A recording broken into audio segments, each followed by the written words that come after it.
Hello, Rob here from the Flanagan Homestead. I'm out here picking up bales of hay to fill my barn. We've got the hay field over here on our tree farm, and then we've got the trees right here. And after I picked up the bales of hay, I'm checking on the trees, seeing how they're doing. And it reminds me of a story of our first year of trees. So these are young trees. You can see them right here. Our more established trees are a couple acres back over there. But I remember when Barry and I planted our first planting, we knew we were going to do a cycle of U cutting, so we planted 1,000 nobles that first year.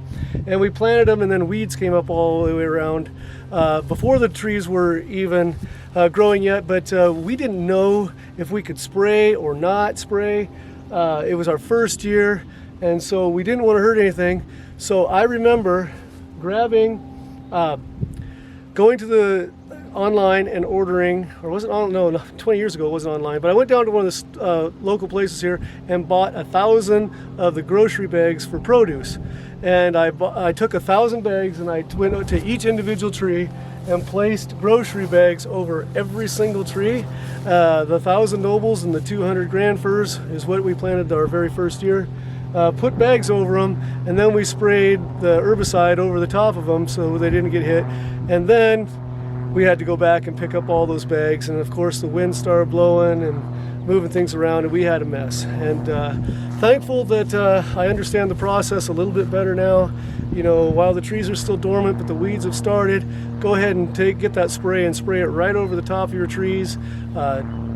Check your local area what herbicides you can use on what trees, but you know, our grand firs, our noble firs, our Doug firs, Nordmans, the main trees that I'm growing here, whether it's some kind of glyphosate product like Roundup or even some broadleaf, when it's dormant, we could spray right over the top and kill all the weeds. But I certainly don't want to go back to the days of putting bags over the top of every single little tree. That was not fun. Our first year little trees were sitting there like that, and we simply took a bag, placed it over everyone, went to the next one. As I'm walking through all my fields, perusing the fields to see how the young trees are doing, right now it looks like they're doing really good. They've got some nice new growth, but it is a little alarming that it's the first week of June, and most areas around here has not rained for 5 weeks.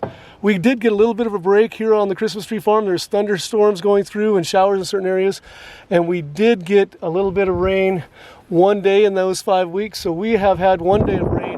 Most areas around here have not had any rain in 5 weeks, and so the ground is getting pretty dry.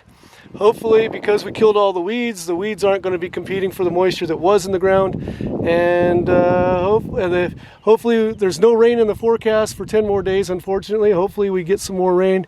If not, our young trees will just have to signal an early summer and go dormant early, and hopefully then they can survive the heat of the summer. So as I'm rolling out of the fields, I realize I forgot to mention what's next. People are always asking. I just checked. The nobles have about 2 to 3 inches of new growth out on them, so it's about time to spray for aphids. We'll probably do some Ultor this year, and we'll put some Bravo in with it also at the same point in time. So that's what's next. Thanks for joining me on the Flanagan Homestead, where Christmas trees are my business, teaching and cleaning horticulture is my job, and outdoor projects are my passion.